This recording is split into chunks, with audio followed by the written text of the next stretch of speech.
Yesterday, I shared the emerging results of our work that we're doing now with the Coronavirus Task Force. And today, I would like to share certain trends that we believe are important. If I may have the first slide, please.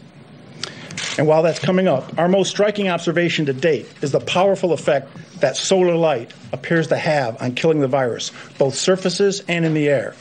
We've seen a similar effect with both temperature and humidity as well, where increasing the temperature and humidity, or both, is generally less favorable to the virus. So let me illustrate with this first slide. If you look to the right, you'll see that term half-life with a bunch of timestamps on there.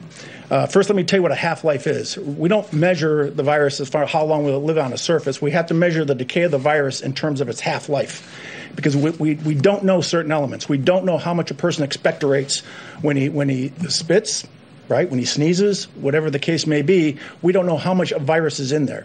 So that has a bearing on how long the virus is going to be alive and active. So we measure it in half-life, because half-life doesn't change. So if you look at an 18-hour half-life, what you're basically saying is that every 18 hours, the life of the virus is cut in half. So if you start with 1,000 particles of the virus, in 18 hours you're down to 500. In 18 hours after that, you're down to 250, and so on and so forth.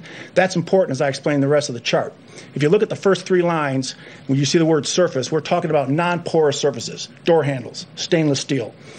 And if you look at as the temperature increases and as the humidity increases with no sun involved, you can see how drastically the half-life goes down on that virus. So the virus is dying at a much more rapid pace just from exposure to higher temperatures and just from exposure to humidity.